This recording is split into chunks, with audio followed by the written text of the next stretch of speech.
So for the shortcut, you can skip straight to the equation, right? If you treat the whole thing as a system.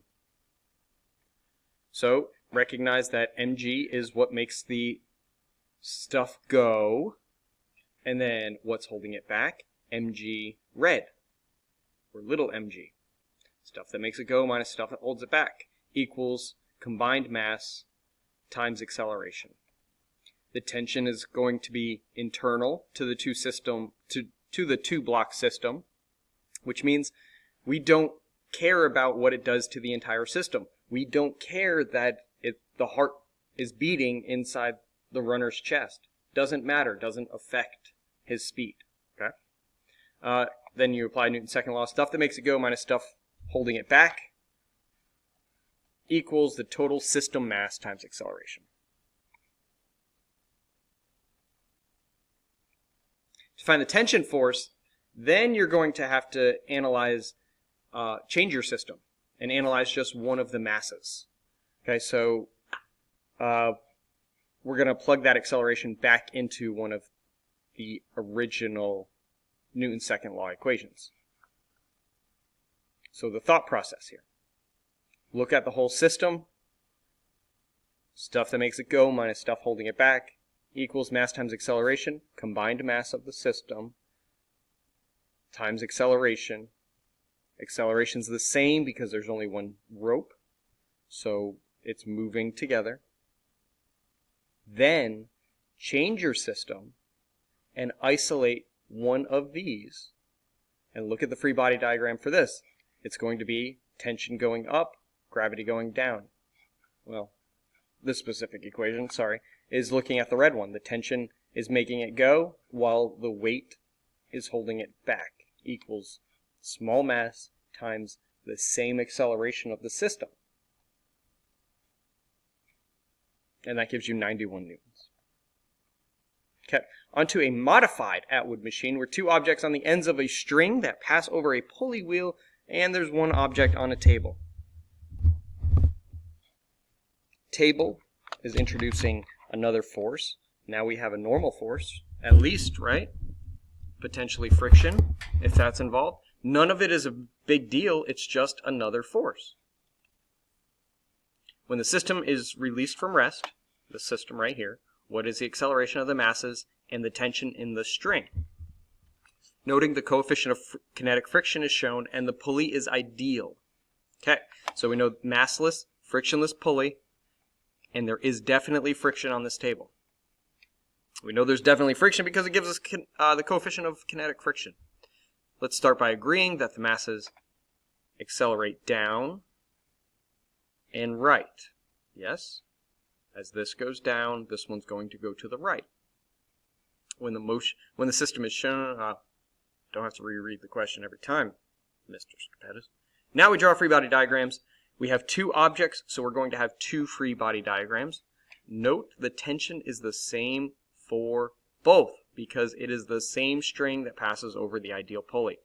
Tension, even though it's changed directions, it's still the same tension. That pulley just changes the direction.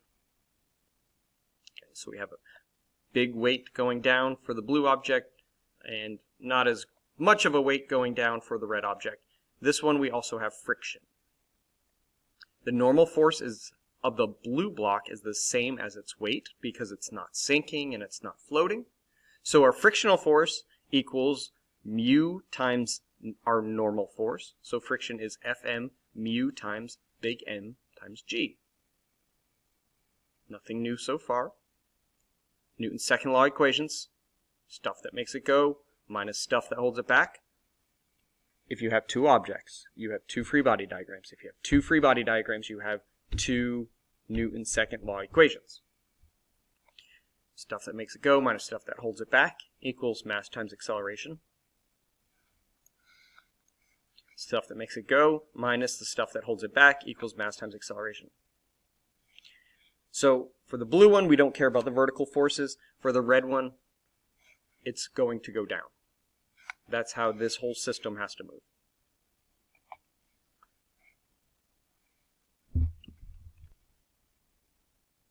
Lining up the two equations so that now we can treat it as a system of equations because we don't know the tension, we don't know the acceleration.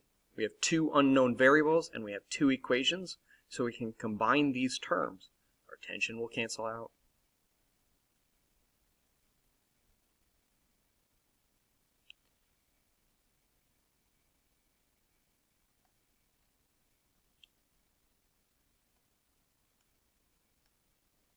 So tension is going to go away. We have a negative tension and a positive tension, so that's going to go away. Goodbye. And we have mg left over minus mu big mg equals combined masses times acceleration. And there is the equation. And we can now solve for acceleration, dividing the combined mass from each side to get 2 meters per second squared. Shortcut! Same shortcut. Look at the whole system. Stuff that makes it go minus the stuff that holds it back.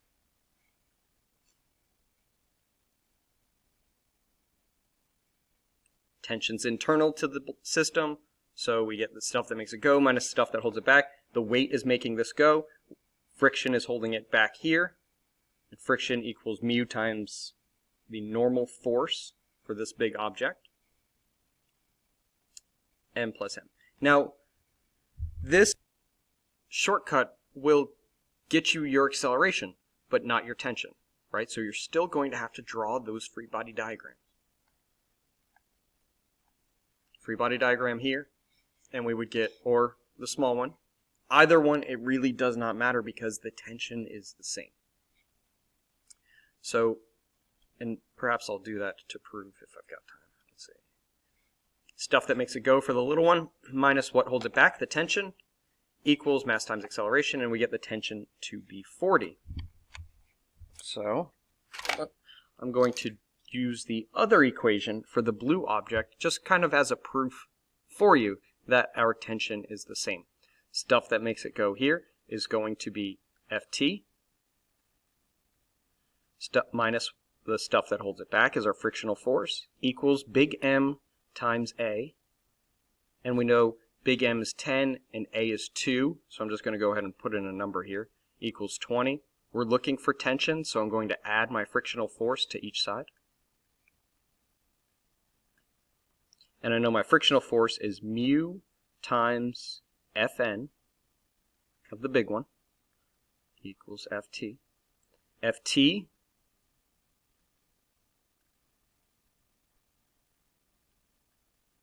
that's a T, everybody. Ft equals 20 plus, what is our coefficient of kinetic friction? 0.2 times 10 times 10, 100. 20% of 100 is 20 plus 20, and we get our tension force to be equal to 40 newtons using either equation.